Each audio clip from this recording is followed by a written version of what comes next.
Now, in Germany in recent years, reforms have been carried out throughout to give women a right to own property. I'm talking of this century.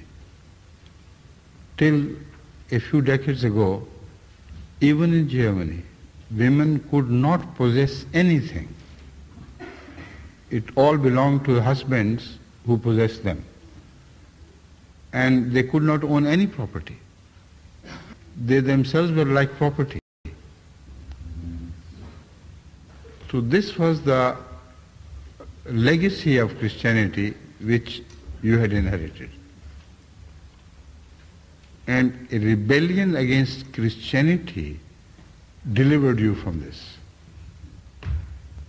While in Islam, as I said, 1400 years ago, the teaching was revealed in the Holy Quran that women have every right to inherit their parents. They have every right to possess, and no person is allowed to possess a woman. In marriage, they are free. It is their choice which is treated in preference to the choice of men. Men, if they want to divorce their women, have to go through a lengthy process of appearing before the court. Women have only one thing to say, we do not like the face of this husband, and they'll be liberated.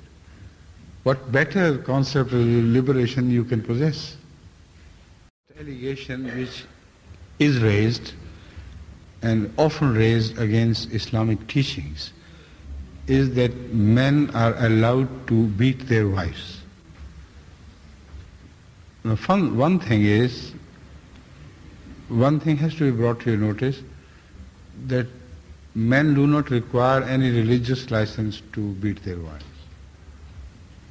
Everywhere in the world, they beat their wives, even in Germany, and so cruelly and so senselessly that thousands upon thousands of women are killed at homes because their husbands beat them. And the defense of the husband is they were drunk. They were what? Drunk. They were drunken. They were not in their own senses. Whatever the defense, I'm talking of data which is published by researchers all over the world. Nobody can reject this data because the research was carried out by independent Christian sources. They say that in these so-called advanced countries, women suffer so much at the hands of cruel husbands that it's difficult to keep count.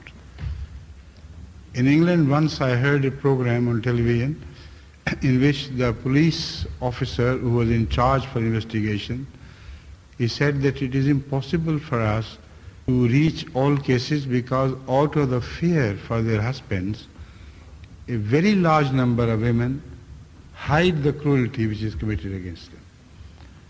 Now this is the situation which prevails in modern times. While allegations are made against the Holy Prophet 1400 years ago, who happened to be 1400 years ago, that it was his teaching which gave license to women, which gave license to men to beat their wives. Now that teaching is definitely misunderstood, because the only person who could understand the Islamic teaching better than anyone else was the Holy Prophet himself. And all through his life,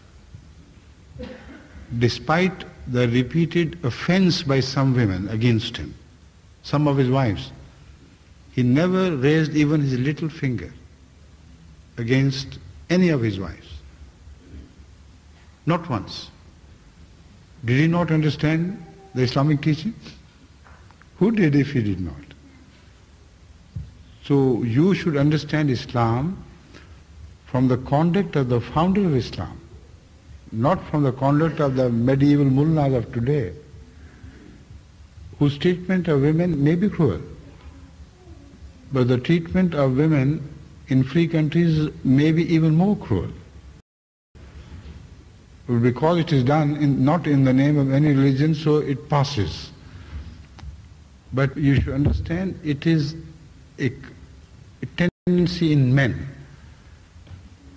to enjoy women while they are lovely and beautiful, and to destroy them if they are not so. They are forced to serve in the house like maids. I'm not talking of what you see on television. The treatment of women on television is beautiful. I'm talking of realities of life.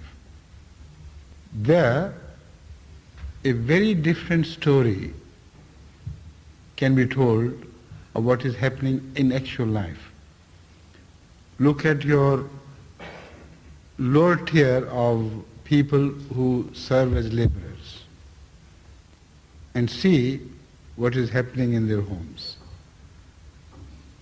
So just to condemn Islam for an imaginary crime is not honest.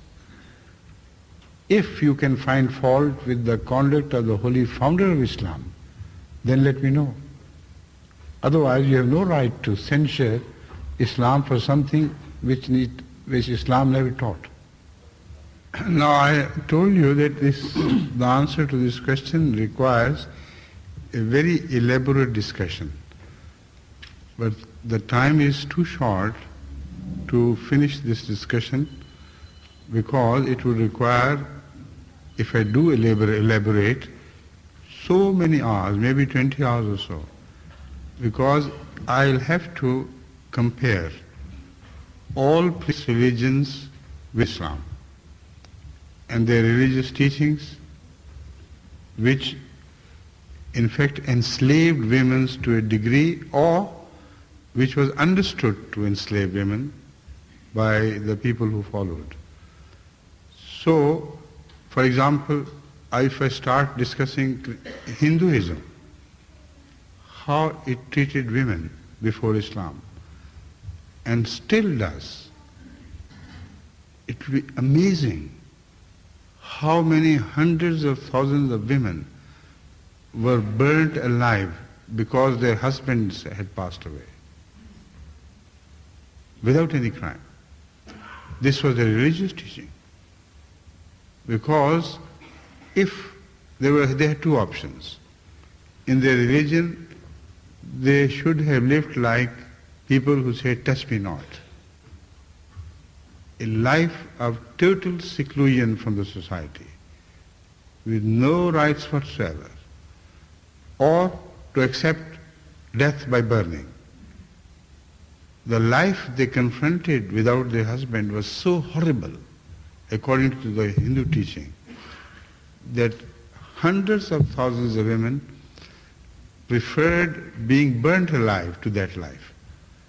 And it is still going on in India. Every year, some say hundreds of thousands, some say maybe 100,000 or so. Women are nowadays burnt alive in India because of the influence of Hindu teaching. So that is why I said I cannot elaborate this question further. I only referred briefly to Christianity and its history because you understand the comparison better.